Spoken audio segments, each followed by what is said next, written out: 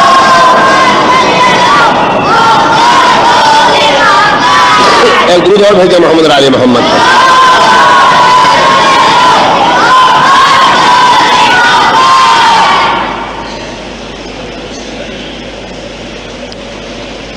ہماری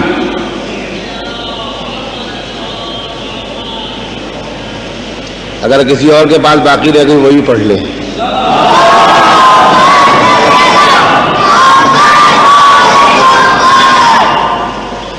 ہماری سوسائٹی میں جہاں بہت سی غیر اسلامی باتیں غیر اسلامی سوچنے کے انداز سے اور غیر اسلامی فکر کی وجہ سے پیدا ہو گئی ہیں، اس میں سے ایک یہ بھی ہے کہ ہم ہر کام کو پیسے کے ذریعے کر لینا چاہتے ہیں،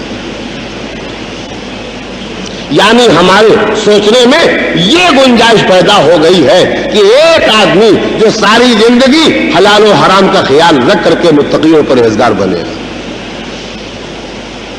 ایک آدمی جو ساری زندگی نجس اور پاک کی پابندی کر کے متقی اور پرہیزگار بنے گا، ایک آدمی جو ساری زندگی نماز کی پابندی کر کے متقی اور پرہیزگار بنے گا، ایک آدمی جو ساری زندگی سردی گرمی برسات تکلیف میں روزے رکھ کے متقی اور پرہیزگار بنے گا۔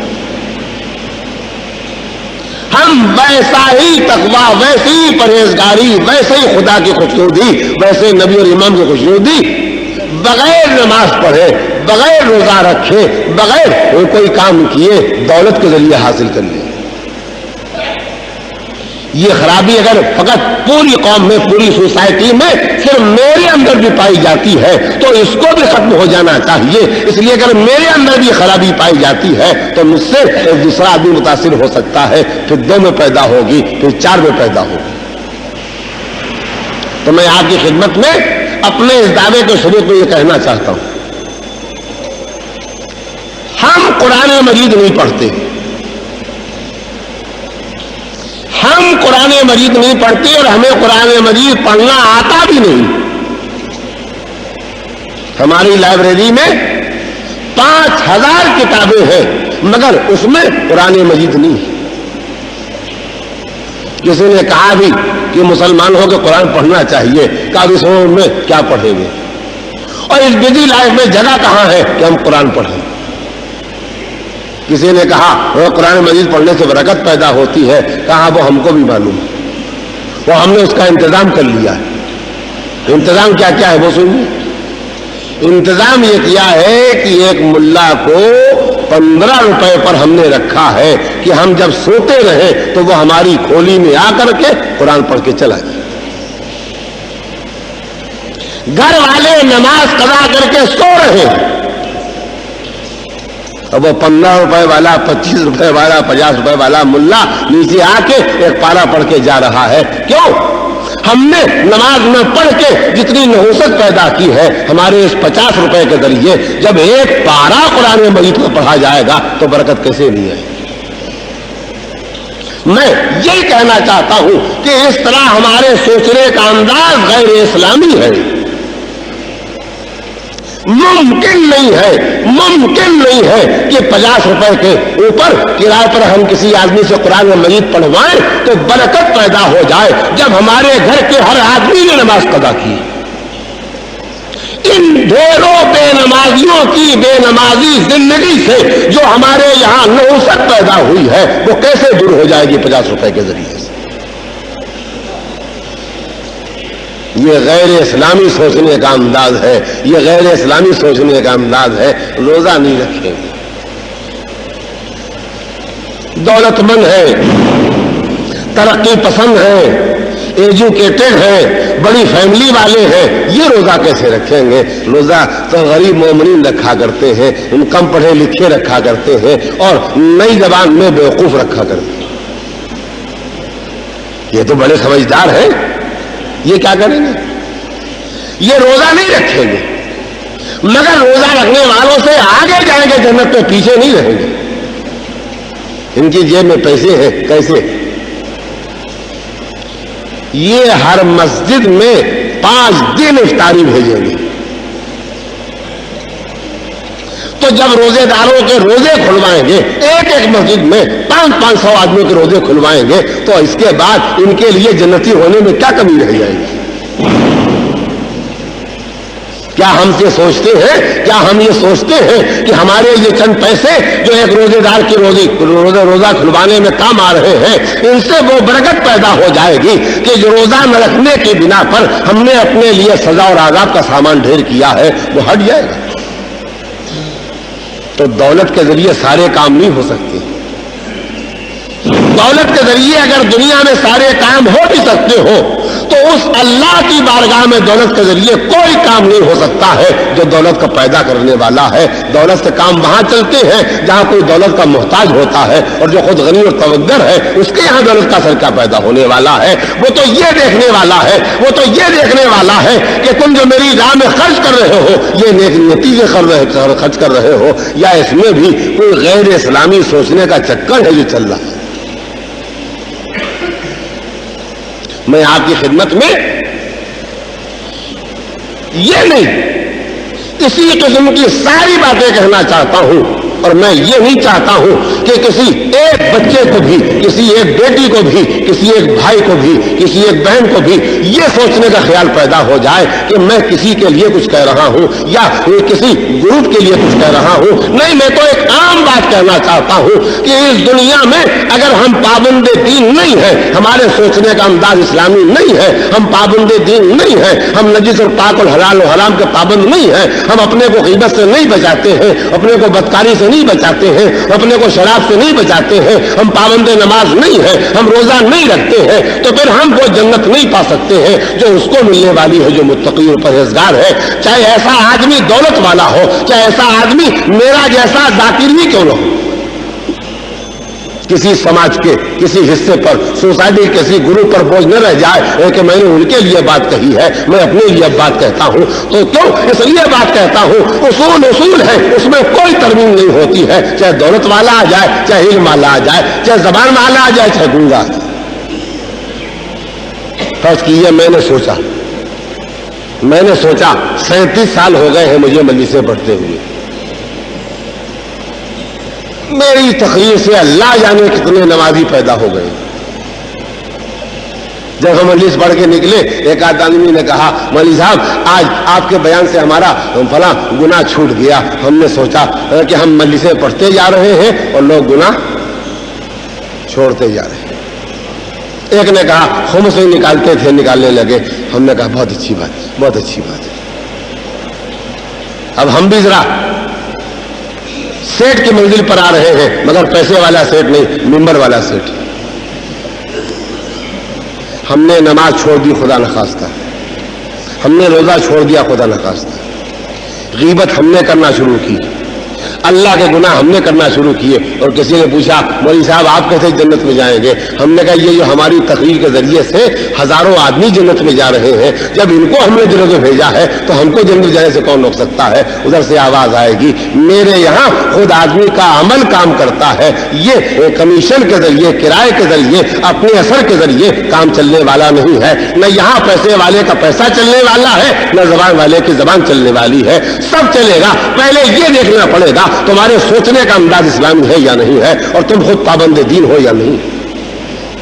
تو میں سمجھتا ہوں کہ اس کے بعد اب کسی کو شکایت باقی نہیں رہے گی کہ میں کسی سن کے لیے کہہ رہا ہوں، میں کسی گروپ کے لیے کہہ رہا ہوں، میں کسی زندگی کے مخصوص طبقے کے لیے کہہ رہا ہوں، میں تو ہر مسلمان کے لیے کہہ رہا ہوں کہ ہمارا انداز فکر اسلامی ہونا چاہیے۔ مولائے کائنات امیر المومنین علی بن ابی طالب علیہ السلام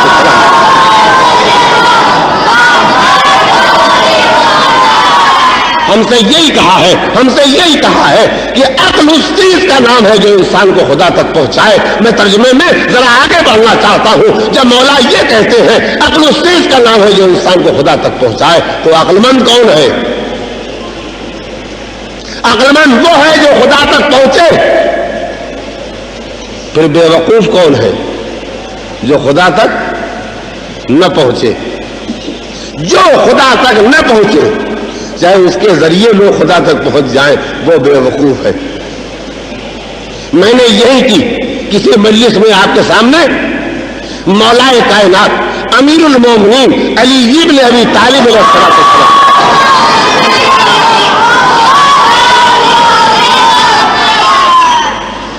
نہیں، اگر آپ ناراض نہیں ہوئے ہیں تو سب مل کے صلوات پڑھ دیں۔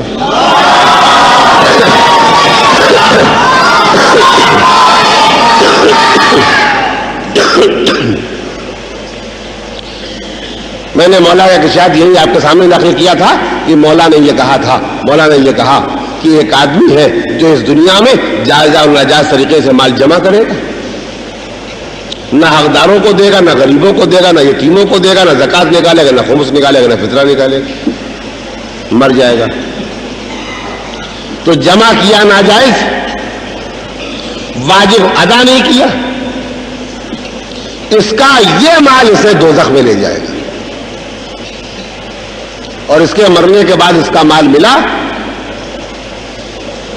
اس کے وارث کو، جس سے اس نے نیکیاں کی، زکات نکالی، خمس نکالا، سب نکال دیا، وہ جنت میں جائے گا۔ تو آپ کو یاد ہوگا کہ میں نے مولا کا فقرہ نقل کیا تھا کہ جب یہ آدمی اسی مال کی وجہ سے اپنے کو دوزخ میں جاتے دیکھے گا اور اپنے وارث کو اسی مال کی وجہ سے جنت میں جاتے دیکھے گا، تو اس کو انتہائی افسوس ہوگا۔ تو جب کبھی میں مولا کی حدیث پڑھتا ہوں، آپ کے لیے نہیں، سب سے پہلے میں اپنے لیے سوچتا ہوں کہ اگر میری تقریر سے لوگ نیک بن گئے، واجب ادا کرنے لگے، گناہ سے بچ گئے، ایمان تک پہنچ گئے، اور میں نے فقط لوگوں کی تعریف کو اپنے لیے صلہ سمجھ لیا، اسی کو کافی سمجھ لیا کہ لوگ مجھے ایک اچھا بڑا ذاکر سمجھ لیں، تو اس کے کھلے ہوئے معنی یہ ہوں گے کہ میدان محشر میں معاذ اللہ میں اس وقت کے لیے زندہ نہیں رہنا چاہتا ہوں، اور پالنے والے اس منزل سے پہلے اس دنیا سے اٹھا لینا، لیکن میں تو بطور مثال کے کہنا چاہتا ہوں اگر خدا نخواستہ ایسا ہو کہ ہماری تقریر سے لوگ جنت میں جائیں اور ہم اپنی بے عملی کی بنا پر دوزخ میں جائیں،